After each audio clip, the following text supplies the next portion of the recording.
ओडिशा के बालेश्वर में हुए भीषण रेल हादसे के बाद कवच की काफी चर्चा हो रही है। कहा जा रहा है कि इस रूट पर अगर ये प्रणाली होती तो इस हादसे को रोका जा सकता था। हालांकि रेल मंत्री अश्विनी वैष्णव ने साफ किया है कि इस रेल हादसे का टक्कर रोधी प्रणाली कवच से कोई लेना देना नहीं था। उन्होंने कहा कि ओडिशा के बालेश्वर में हुए रेल हादसे के जिम्मेदार लोगों की पहचान कर ली गई है। रविवार को उन्होंने पत्रकारों को इसके साथ बताया कि दुर्घटना के पीछे की वजह भी पता चल गई है। कवच से इसका कोई संबंध नहीं है। पॉइंट मशीन और इलेक्ट्रॉनिक इंटरलॉकिंग के चलते ऐसा हुआ है। ऐसे में हम आपको रेलवे की इस शानदार प्रणाली कवच के बारे में सब कुछ बताएंगे और जानेंगे कि ऑटोमेटिक ब्रेक लगाने के अलावा ये प्रणाली और क्या क्या काम करती है। कवच एक ऑटोमेटिक ट्रेन प्रोटेक्शन सिस्टम है जो ट्रेनों की भीड़ता या ट्रैक पर किसी भी हादसे को होने से रोकता है। इस टेक्नोलॉजी को भारतीय रेलवे की research design and standard organisation ने विकसित किया है।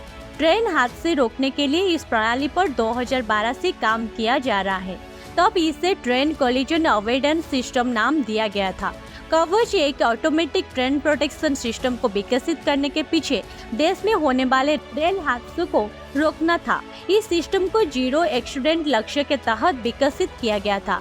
2016 में इसका ट्रायल भी हुआ था और बीते साल रेल मंत्री अश्विनी वैष्णव खुद इसका लाइव डेमो करके दिखाया था। कवच एक ऐसी प्रणाली है जो एक ही ट्रैक पर आ रही दो ट्रेनों को एक निश्चित दूरी पर ही रोक देता है, जिससे हादसे से बचा जा सके। ये पूरा सिस्टम इलेक्ट्रॉनिक डिवाइसेस का सेट होता है, जिसमें रेडियो फ्रीक्वेंसी आइडेंटिफिकेशन डिवाइसेस को ट्रेन ट्रैक और हर स्टेशन से 1 किलोमीटर की दूसरी इंस्टॉल किया जाता है। ये system ultra high radio frequency पर काम करता है और सिग्नल जंप होते ही एक्टिव हो जाता है। सिग्नल जंप होने की दिशा में ये सिस्टम सबसे पहले लोको पायलट को अलर्ट करता है।